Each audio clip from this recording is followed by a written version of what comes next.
Hey guys, Acer here, welcome back to another episode of Minecraft Bedwars. And as you can see from the title, it's going to be a heck a lot of different today. Well, I'm putting together 20 plus minutes, 20 plus minutes of details of Bedwars tips and tricks I can provide for you guys. As you can see, I'm level 36, yes, kind of no life, but I've tried to use all my experience to give you guys everything I can tell you guys for you to have a very good Bed Wars game or become a master of Bed Wars. So let's jump right into it.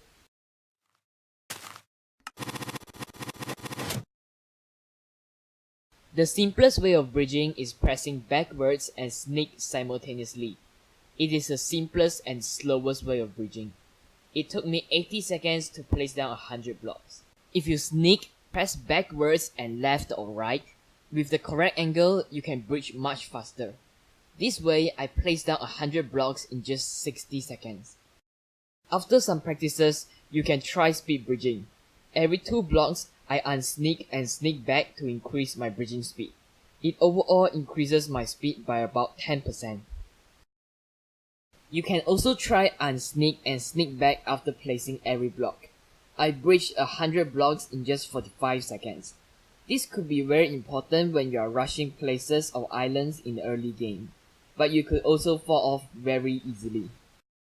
You could also try out other crazily fast bridging techniques, but most of them are hard to master. Sometimes you have to bridge diagonally. This can be achieved by pressing the backwards key and sneak at the same time. You can also speed bridge this by unsneaking and sneak back after every 2 blocks. It is very common to be chased by enemies in Bed Wars. You can turn around and place some blocks to delay your enemies. When you are being delayed while chasing someone, you could build and jump over the obstacle, build around the obstacle, or in extreme situations, make a neo jump. Most players will put a block and jump over a 2 blocks obstacle, but they will ignore stairs. In some situations, building stairs may be good for delaying your enemies and building a barrier. The obstacle I find the most convenient is building a 3 blocks high obstacle. Although can be easily countered by a neo jumps are hard to learn or master. If you are in a desperate situation to escape and you have many blocks, you could spam blocks while running and build a huge obstacle. There are many playstyles in every game. In Minecraft Hypixel Bedwars, I've sorted out 5 common playstyles and 2 uncommon playstyles. Playstyles could also be said as how different players choose to play and win the game. Let's start with a simple and common one. Rusher. Rusher is a type of playstyle that rushes enemy bases or generators at the start of the game. If they rush enemy bases, they will usually bring along a TNT since it removes all of the bad defenses usually in the early game.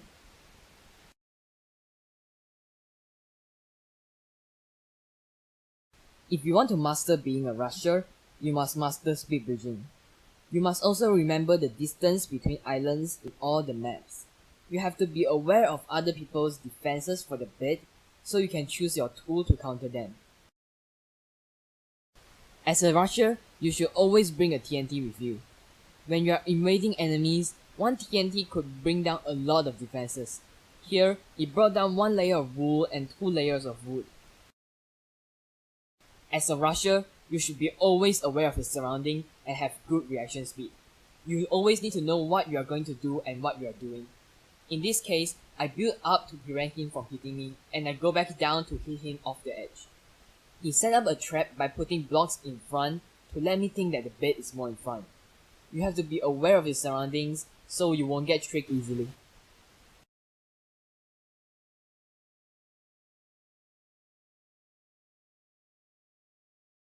The rusher playstyle is a high risk, high reward playstyle. Many people use this playstyle, but often people got their bed destroyed.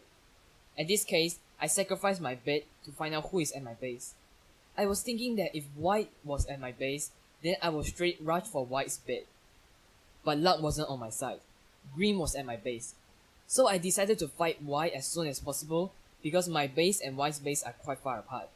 That means that green wouldn't interfere with me when I fight with white.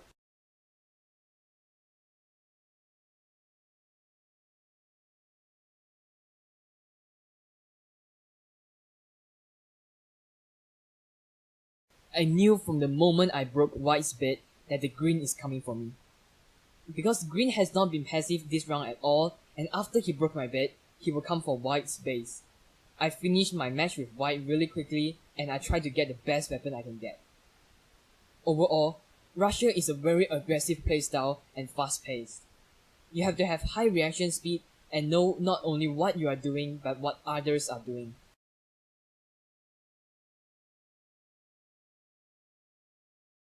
Next, we have the defender playstyle. A defender always keep an eye out for his base and never let anyone infiltrate it without his permission. Even at other people's base or at other places getting items far away from his base, a defender always look back to make sure that no one is there. A defender play based on information. They usually get the information from the hotbar and the chat. A master of defenders should know which team is located at where. In this case, I saw that Aqua has been eliminated by Green, and I know clearly that Green's base is not beside Aqua. That means now I can infiltrate Green's base without much worries. A master of defender should also be able to switch from defender to an aggressive style. In here, I rush Green in hope that I can take his bait. Here, even if I'm dead, I look at White's base to collect information about his bait defense. Then I prepare tools for the bait defense. A defender should not stop collecting information. I try my best to become a defender, so I'm constantly worried about my base. I'm worried that when I rush White, White will come for my base. I didn't remember much information on White because I don't see him often in the chat. So I checked the chat and realized that he had only gotten 1 kill. I concluded that White is a camper and will not come to me anytime soon. Defender, much like detective, they collect information from different places to achieve their victory. Your invisibility will be removed if you take some damage. So I always go for invisible and jump boost potion. They complement each other well. Jump boost potion make it easier to evade enemies and get over obstacles. Now I'm playing as the assassin. This assassin playstyle specializes in items build and maximize all the potentials he can get from every item. They usually rush diamond and emerald generators at the start of the game, but they are not like rushers that rush other bases. An assassin also specializes at infiltrating bases. They always go in from unexpected angles and reach their destinations. A good assassin should be able to minimize the damage taken from other things than players, and they won't forget to finish others off after destroying their bed in case they come for revenge.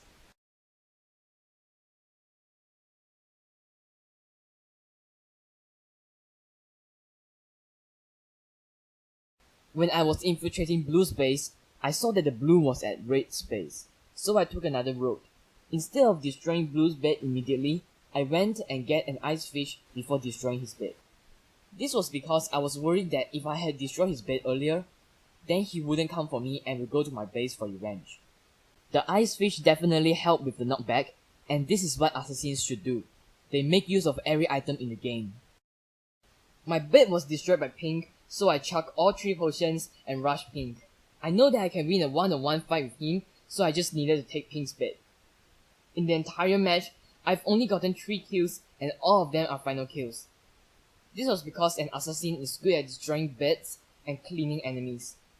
In conclusion, the assassin playstyle might be the scariest one. They hide in the shadow and come out only to dominate the entire match. Given enough emeralds at the start of the game, a master of assassin can completely erase the match. The scary thing about an assassin is their knowledge on all the items in the game, their insane prediction and calculation speed that help them to decimate their enemies with minimal damage taken. Next, we have the troll playstyle. I really feel bad playing this playstyle, but for you guys, I will include some tips to counter trolls. Trolls are people who make use of a landscape so much that it's to the point of annoying. In this case, I built up a high tower and dropped TNTs down to the enemy. If you're playing as a troll, then you should be aware of something. You should be aware of distance between islands in all the maps and which team is beside each other. You also need to be aware of others' defenses to bring the TNT needed. Be careful if you have trolled too many teams in the same game. The others might be aware of you and choose some counters for you. Some counters to troll are using bow, fireball, ice fish, and etc. There's another way to deal with trolls: trading base. In one case, I killed myself just to get back to my base knowing that Grey is coming for me. Overall, troll is a type of playstyle that make use of the landscape and shouldn't be hated. If you have the knowledge, countering trolls are not a problem at all. A master of trolls should be constantly aware of the surroundings and their base in case of trading bait. The last common playstyle is the camper. A camper's job is to guard a diamond generator for a long period of time and wait the game to play out. Although being a camper is very essential to eliminate the teams beside you because they will be the biggest threat in the late game. If you don't have good defenses, chances are you will lose your bed early in the game. Most of the time, even a master of camper can't camp forever. A camper will choose their time to go out and fight the remaining teams. This will be their last and final push. Victory or defeat all lies on this push. Overall, if you have not dealt with campers before, you will find this playstyle very hard. If you are a camper and you cannot fight the remaining team head on, using knockback stick is not a bad idea.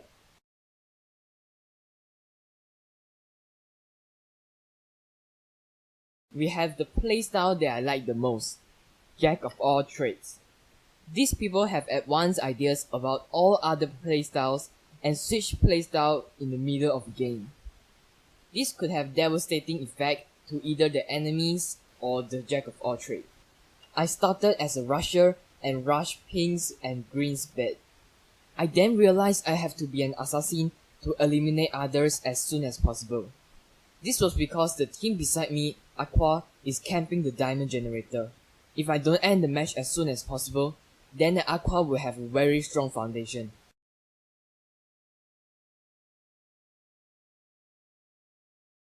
When you are playing as Jack of all trades, you have to think yourself as the character you are playing.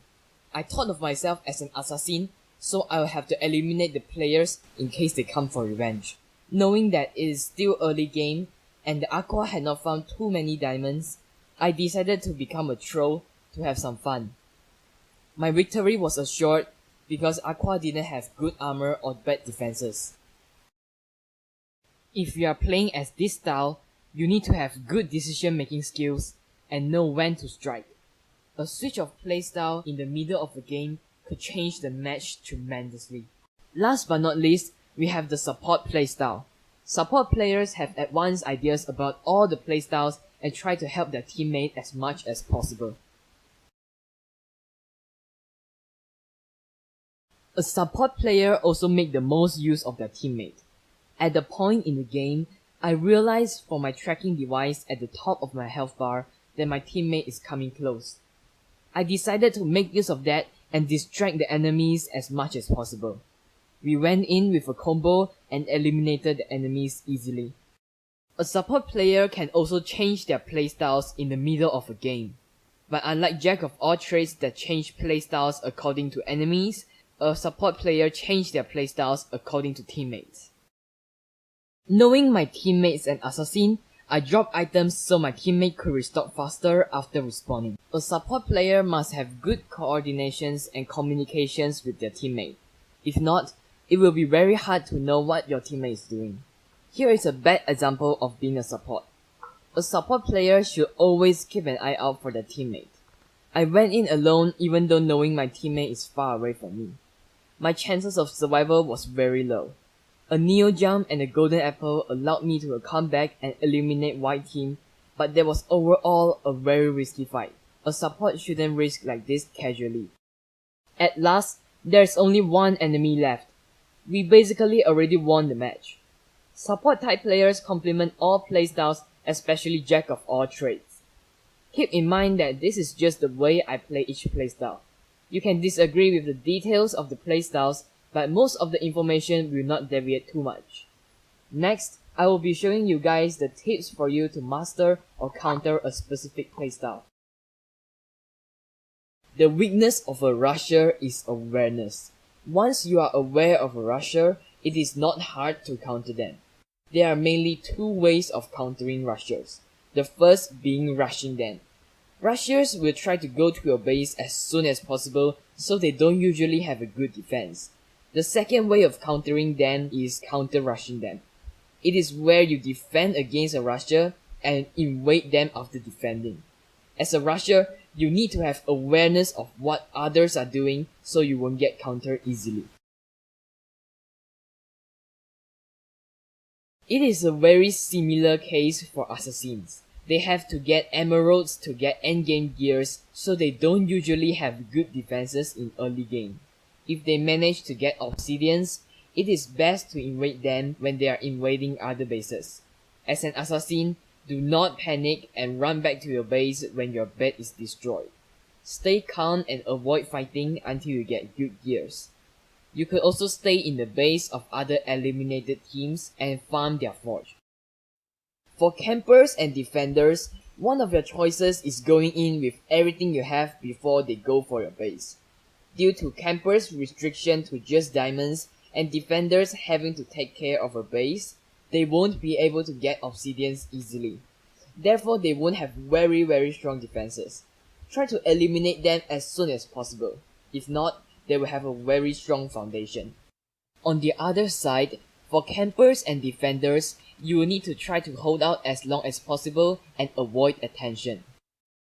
The forge in some maps spawn iron and gold slower and faster. In the solo and doubles maps, Pernicious and Rooftop, the forge spawns iron much faster. By the time you get 6 gold in these two maps, you would have 40 irons, instead of 18 to 22 in most other maps. So in maps like this, you might see people spamming fireballs around since they are so cheap. Fireballs could actually be a very good ranged weapon, but be careful not to kill yourself with your own fireballs. Here is a demonstration of weak spots of bed defenses. After the TNT blew up here, it was not able to penetrate the endstone layer, but if placed at another place which is the weak spot of the bed defense, the TNT was able to break 2 blocks of endstones and reveal the bed. Sandstones, endstones, and obsidians are immune to fireballs. Here I pretended to invade my base like an enemy base and simulated when I got shot by a fireball.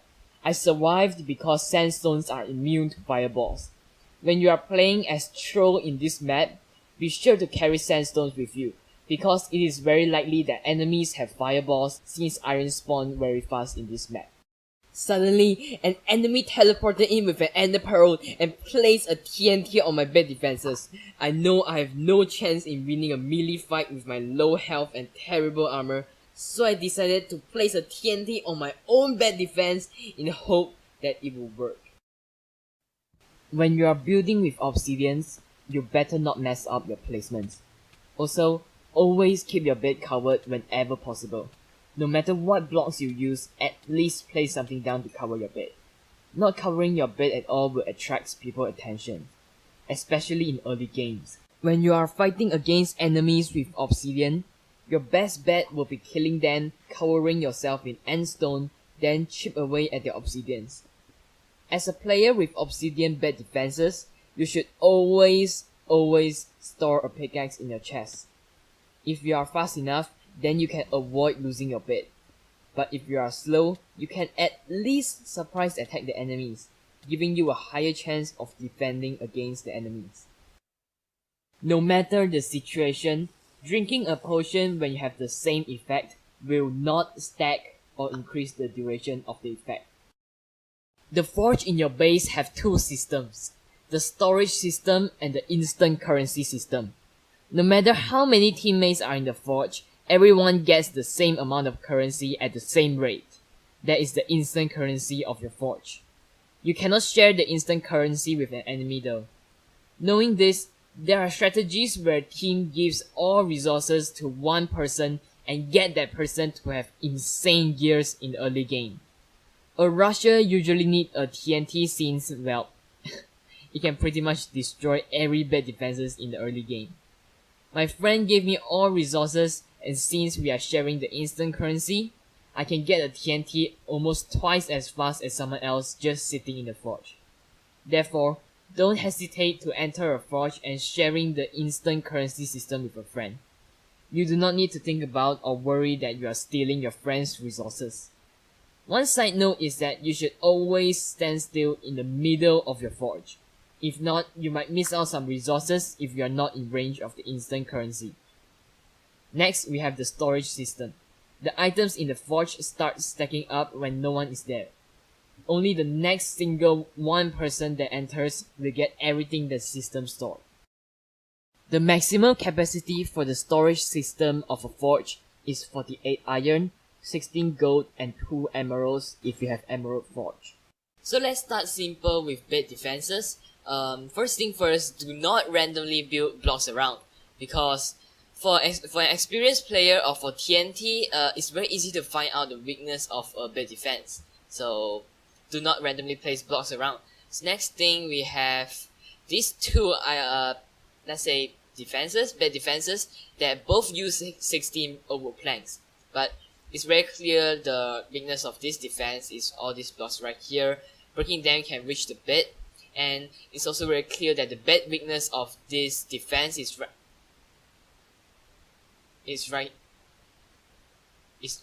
there we go. And, well, as you can see, using this kind of bed defense have a higher chance to trick your enemies into breaking more blocks. So you better try your luck with this defense. And yeah, and if you are an experienced player, you can even build your defense behind. So it has like an effect of reverse psychology. But I don't know if I can do that. So, and for this box defense in the next in here, where you can see that, well, for box defense, there are a lot of blocks that are useless. Like all the rest of the blocks are useless for defense, and they are very similar to this one. Well, the box defense just takes up too much spaces, and just it's not worth it, and it takes more time to place down. It takes more resources and space, so I don't recommend this one at all. At all costs, you just try to keep your build a pyramid, because this is how you use the least amount of blocks to build the highest defenses. Now let's hop into survival game mode. Let's do that real quick. Game mode survival, and let's start with building the first layer of defense, which is, well, the obsidian. 8 blocks for the first layer of defense. The second layer of defense will take you 18 blocks, and I find the third layer of defense best because it takes 32 blocks, and in the shop a lot of blocks is sell in like a pair of, like, not pairs, a group of 16, I believe.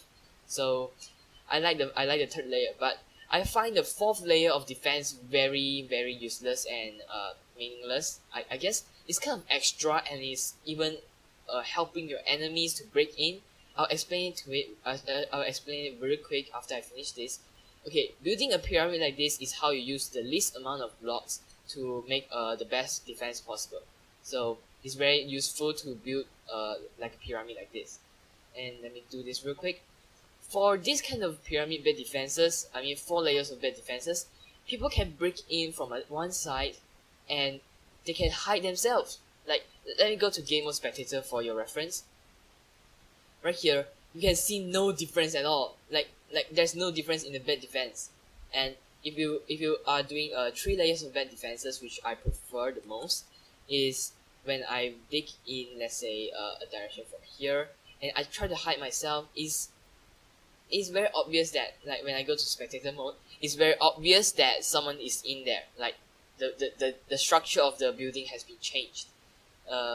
So try your luck with three layers of bed defenses instead of 4 layers of bed defenses. Sorry for the extreme lag right now. I'll try to fix it.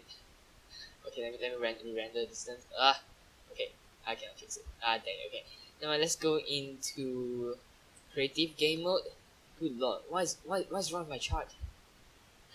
Let's go into creative game mode. This is all the blocks needed to... Let me just remove this real quick. This is all the blocks needed to build this defense. Right here, this defense takes... wait, where's my wood? Takes all this... this bed defense right here takes all these blocks. 50 obsidian, 32 endstone, Okay, 18 sandstone and 8 wools. But if you put it in the reverse order, you only need to have less resources right here. So it's more efficient to put the strongest block inside because they usually cost the most, and the biggest block outside. This can also prevent your enemies from bringing the tools they need for the obsidian for the inner layer, and they won't suspect anything if they didn't bring the tools. So when you're building your defense, leave the cheapest blocks outside and the most expensive blocks inside. That's all for this guide, and I hope you are better at building your bed defense now. And really quick before I end this episode of Minecraft Bedwars Hypixel tips and tricks, I just want to say real quick, for you to master being a jack of all trades, you better off mastering all other playstyles. That's why I didn't include it in the video. Same with the support. I just find it too hard to describe that. And you also need to have very good decision making skills to see when you are changing your playstyles in the game. So that's about this episode. Anyway guys, hope you guys have enjoyed this, and if you guys did, be sure to share it to your friends. That's very terrible. Yeah, that's bad in Bedwars. Yeah. So hope you guys have enjoyed, and if you guys did, be sure to hit the like button down below.